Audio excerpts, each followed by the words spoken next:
Hai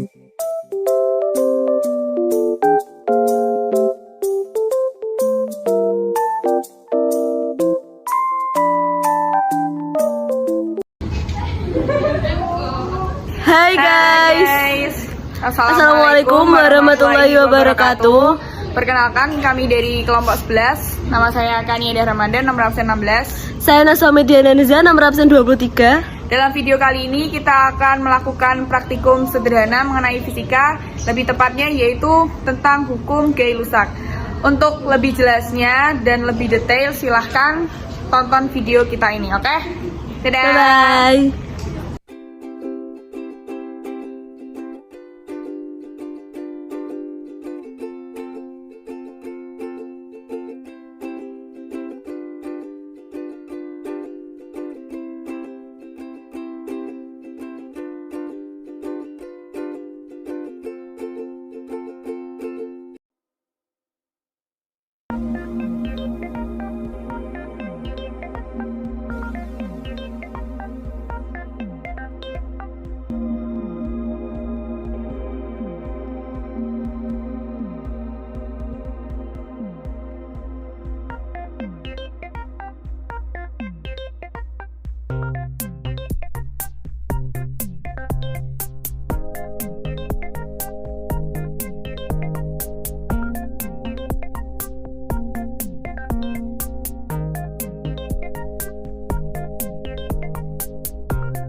Selanjutnya saya akan menjelaskan mengenai materi atau konsep dan prinsip kerja yang kami gunakan dalam praktikum kami sebelumnya, yaitu kami menggunakan hukum Gay-Lussac pada gas ideal.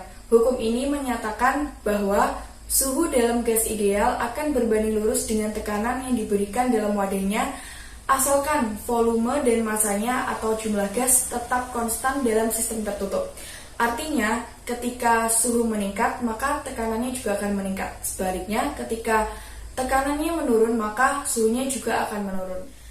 Nah, prinsip tersebut dapat kita lihat dan amati dalam praktikum yang telah kami lakukan sebelumnya, yaitu ketika kita menutupkan gelas dalam lilin yang menyala tadi, kita dapat mengamati air yang berada di sekitar gelas itu lama-kelamaan akan terserap masuk ke dalam gelas dan lilinnya akan padam. Mengapa hal itu terjadi? Hal itu terjadi karena ketika kita menutupkan gelas pada lilin yang menyala, oksigennya tuh akan hilang. Jadi api itu dapat menyala jika ada oksigen, jika ada udara. Sama halnya seperti manusia. Api akan terus menyala selama ada oksigen di udara. Nah, apabila gelas tersebut kita tutupkan pada lilin, kan otomatis oksigennya hilang. Lama-kelamaan akan hilang. Nah, pada proses pembakaran, molekul oksigen yang menghilang akan menyebabkan tekanan udara yang di dalam gelas ini menjadi lebih kecil dibandingkan tekanan udara yang berada di luar gelas. Sehingga perpindahan air ini lama-kelamaan air akan terdorong masuk ke dalam gelas sesuai dengan hukum Gay-Lussac yang telah kita bicarakan tadi di awal, yaitu volume sebanding dengan tekanan. Sehingga ketika volume oksigen yang ada di dalam gelas ini habis, maka tekanan udara akan semakin kecil. Sehingga tekanan dari luar pun masuk ke dalam gelas dan menyebabkan air yang berada di luar gelas ini terhisap masuk. Jadi begitulah prinsip kerja dari hukum Gay-Lussac pada percobaan yang telah kami lakukan.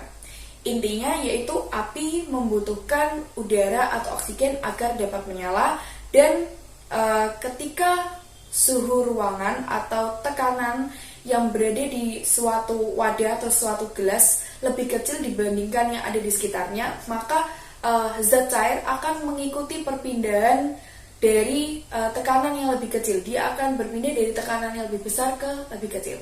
Jadi begitulah teori dan prinsip dalam praktikum yang telah kami lakukan. Untuk penerapannya akan dijelaskan oleh teman saya, Nasiwa.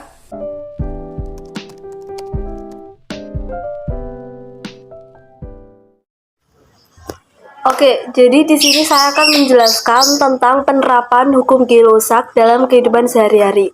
Yang pertama adalah dalam kaleng soda atau minuman ringan yang terkenal populer di kalangan masyarakat.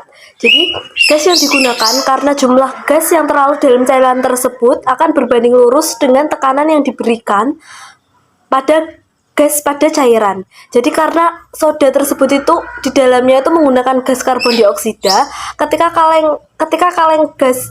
kaleng minuman soda itu dibuka, minuman soda tersebut akan menimbulkan suara seperti ledakan cuman kecil, seperti kalian membuka minuman kaleng pada umumnya. Itu gas yang keluar adalah gas karbon dioksida, karena gas tersebut akan larut naik ke atas dan keluar sehingga akan menimbulkan suara ledakan kecil. Setelah itu yang kedua adalah pada saat ban mobil meledak. Dan pada saat ban mobil meledak itu karet yang akan terbakar akan menimbulkan peningkatan suhu tekanan udara dalam karet ban tersebut, sehingga terjadi peningkatan suhu yang dapat menyebabkan tekanan ledakan pada dinding sekitar ban. Lalu yang ketiga adalah pada saat kalian memanaskan makanan di oven. Dengan menempatkan makanan dalam oven untuk memanaskannya, udara di dalam oven tersebut akan dipanaskan dan akan memberikan tekanan di dalam ruang tersebut. Untuk yang keempat adalah saat peluru ditembakkan. Hukum gizi rusak dapat ditempatkan dalam prinsip ini karena saat penyalaan mesiu membentuk gas super panas yang pada saat yang sama akan meningkatkan tekanan yang menyebabkan peluru itu bergerak sangat jauh dengan kecepatan yang tinggi dan lebih lama. Jadi yang dapat saya simpulkan adalah sebenarnya itu penerapan alat sama eksperimen yang sudah kita lakukan itu sebenarnya sama aja. Untuk penerapan alat yang sudah saya bahas sebelumnya itu sebenarnya itu adalah penerapan dalam kehidupan sehari-hari, dan yang eksperimen yang sudah kami lakukan itu adalah versi kita melakukan dalam versi low budget. Jadi kita dapat tahu hukum gizi rusak itu seperti apa, yaitu dengan cara yang udah kami contohkan di part sebelumnya. Eksperimen sederhana yang bisa kalian lakukan di rumah. Jadi itu yang dapat saya sampaikan. Mohon maaf apabila ada salah kata. Wassalamualaikum warahmatullahi wabarakatuh.